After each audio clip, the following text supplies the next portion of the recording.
Hey, beautiful people of the internet, my name is Ryan, and phone went off right as I was starting the video.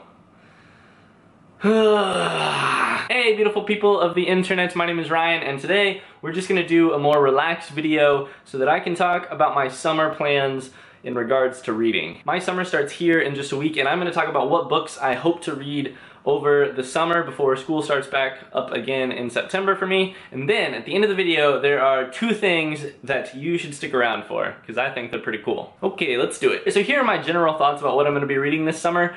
It's the books that I've been thinking about for the last 9 months or so. Some have been added to the list, some have been taken away. But disclaimer, the books that I'm about to show you right now are about half of the books that I actually have compiled. The other half are books that fall into the category that I talked about in that Books I Won't Review video. Which are books that are either by people that I like interact with, or books that are so central to my writing life, my life here as a grad student, that I don't feel super comfortable talking about them here on the channel. Sorry to drop that bomb on you, but like I said in that video, I feel like I need to, for the time being at least, keep a kind of solid line between the stuff that I feel comfortable reviewing for the channel and the stuff that is related to my personal life. So. Okay, now we're gonna get started. First on that list is Lolita, because I mentioned this in the By the Book Tag video. I feel like I miss out on so many conversations by not having read this book. Self-explanatory. I'm gonna read Lolita by Nabokov. The second book actually falls into that category as well, and that is The Crying of Lot 49 by Thomas Pynchon. I've been told by so many people that because of the books that I like reading and reviewing on this channel, I'll really like Pynchon, but I still have not read a single dang thing by Thomas Pynchon. Okay, third on the list is the first novel by David Foster Wallace, The Broom of the System, which I still have not read. And I think, in fact, that this is actually a friend's copy that I have borrowed and never given back to him. And I'll be seeing him this summer when I go back to Indiana, and so I think I should maybe read the book and give it back to him. Besides that, I'm just super interested in reading this. If you don't know by now, the writing of David Foster Wallace is some of the most important writing to me. And so I still feel kind of uneducated because I've not read some of his books like this, and also The Pale King, which, if I get through this early in the summer, then I'm hoping to read The Pale King later in the summer as well. At some point, I think maybe you just have to kind of hop in with both feet and accept the fact that you are really influenced by one writer, or you really dig one writer. And so I'm just going to try and accept that and read as much David Foster Wallace as I can this summer. But starting with The Broom of the System. Okay, this big book is fifth on the list, because the fourth book on the list is Libra by Don DeLillo, which I'm only reading because of the suggestion of one of you guys in the comments of one of my videos. So if you leave comments and you think that it doesn't affect me, I'm going to be reading Libra this summer only because of a comment.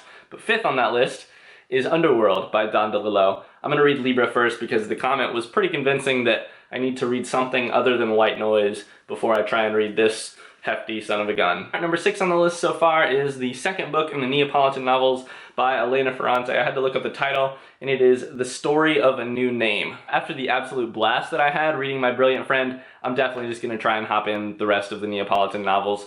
I'm only going to say officially that I'm going to read the second book in that series, but likely what's going to happen is that I'm going to read all 4. I don't have those books physically yet, and that is why I cannot show them to you. Okay, I think that those are all of the books that I had set aside to talk about in this video.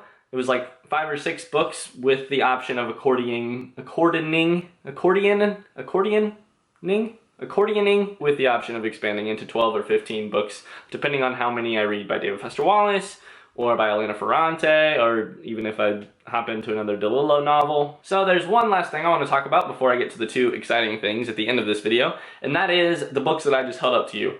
They were incredibly white and incredibly male. First things first, I did some counting, and of the 2 categories that I have, where the books that I just told you about and might be reviewing on this channel, and then the books that I did not tell you about and I'm reading for my own pleasure, those books total are split over half towards female and less than half towards male. They are definitely still overwhelmingly white, and I would like to change that. So that is where we get to the first of the 2 exciting things. Number 1 is that I want your help deciding what other books I'm going to read this summer. I literally just said that I pay attention to comments and that they change my reading habits, and this is the perfect example of that. Here's what's going to happen. This video is going up on Monday.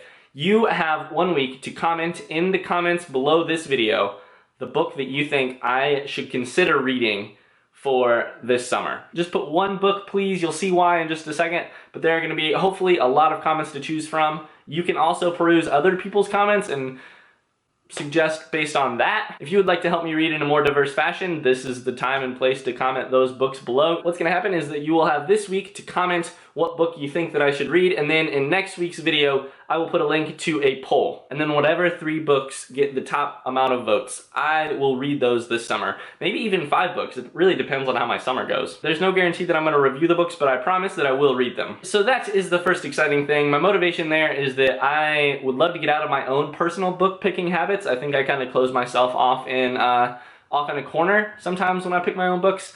And second, I love the fact that I get to hear from you guys every week in the comments below and have discussions. And this is kind of my way of trying to give back a little bit. Like, I'm gonna read whatever 3 books you guys pick, maybe 5, like I said. And this is a way of breaking down the one-directional part that is YouTube. Not the One Direction music videos on YouTube, because those are great, I love those, but the one-directional avenue of communication that is YouTube. Okay, cool. The number 2 thing is that I'm having a little bit of a tiny contest over on my Twitter, and you should go over there and check it out. I'm not going to say anything more, but you've got maybe 2 weeks to go check it out. My Twitter is at FTLO Ryan, like for the love of Ryan, except abbreviated. You should go over there if you want to participate in the contest. That is all that I have for this week. I will see you all next week with a regularly scheduled non-book video, because now we're back on the alternating schedule. Like I said, you've got 1 week. Suggest your books, and then in next week's video I will include a link to a poll. It'll be in the description, and you can click on that and vote for whatever book you want me to read. Sound good? Cool. I'll see you guys next week. Thanks for watching. Best wishes! I've got this weird fear that high school students are going to find this video after having not read the book, panicking, and then randomly searching the internet for information about the book. I'm afraid they're going to hate me and hate this video for not doing what Sparks Notes does and just giving them answers to questions that are not valuable at all. Hey, beautiful people of the internet, my name is Ryan. This video is a review of Grapes of Wrath, and let it be noted that today, May 23rd, is the day that Ryan finally said that he is afraid of high schoolers. The new low, people. Welcome to my world. Oh shoot, I forgot to record an end screen. So this is me doing that.